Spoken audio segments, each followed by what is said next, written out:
Alright, before we get started, prayers to Hamlin, his family, his friends, the whole city of Buffalo.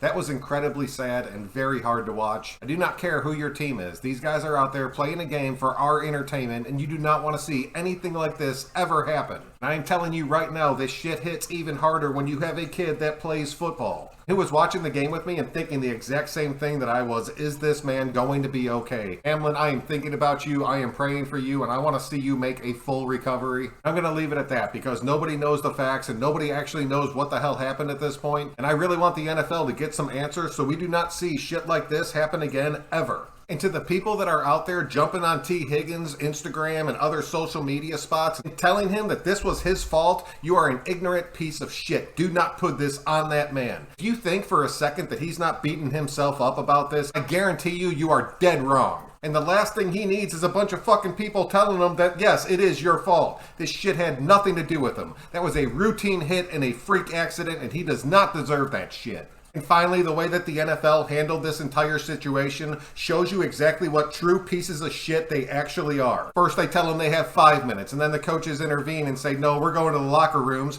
And then they say, oh, now you got 20 minutes. How the fuck are you going to say anything when you almost had a player die on the field? That game should have been canceled as soon as they started CPR, and the players on both teams were legitimately breaking down and crying. That was some scary shit for everyone. But now let's jump into the reason that we are here tonight. Who the hell would have thought that Stidham and Purdy would come out and put on one of the best NFL games of the entire season? You have to understand, I went into this game knowing that even if we did win, we did not have a shot at making the playoffs this season. It was like 1.5%, which is bullshit. They just tell you that to keep you involved and keep you engaged in the season, even though you know that shit's already over. So I went into this game just looking to have some fun with it and seeing how the players would respond to Derek Carr being benched and off of this team. And I was shocked as shit. Stidham, you played one hell of a game. I am not taking a single damn thing away from you. You went out there and lit up one of the best defenses in football and almost went for 400 yards. That shit is crazy. I know there are people out there right now that are saying, oh, the play calling was different, and this is what the Raiders would have looked like if Carr had all his weapons like Stidham had. Cut the bullshit and give this kid the respect that he deserves. He stood in the pocket and took shots when he had to. He scrambled and he sacrificed his body, and he damn near won us this game. And trust me, I know in my last video I said Stidham was a steaming pile of trash and that we should have started Chase Gabbert. And I am still slowly pulling my foot back out of my mouth. But that is what happens when you speak your opinion instead of just reading some bullshit article offline to make your videos. We honestly probably would have won this game if our run defense didn't completely suck balls. I know I'm going to end up catching a lot of shit for this, but it just seemed like this team came out with a completely different energy, and these guys played a hell of a lot harder for Stidham than they did for Carr. I cannot be the only person that saw that. Josh Jacobs was running hard as shit. Devontae Adams completely went off. Foster Moreau looks like he's back at 100%.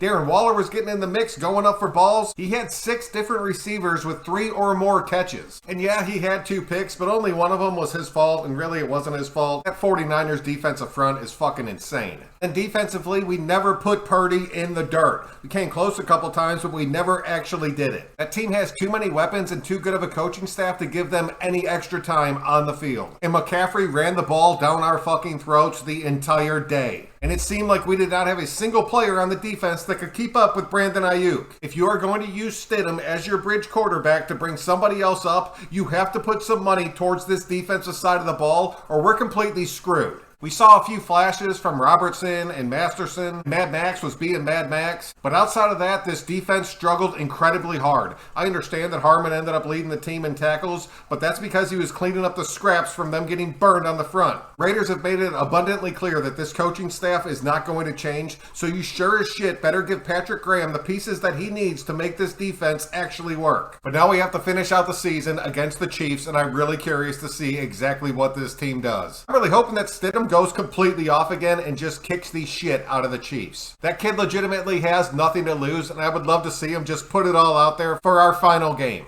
You know JJ and Devontae have your back, so just fucking go for it, dude. That's pretty much what I have for y'all tonight. Let me know your thoughts. Be sure to hit me up in the comment section. Until next time, I'm Joe Q. We'll catch y'all later.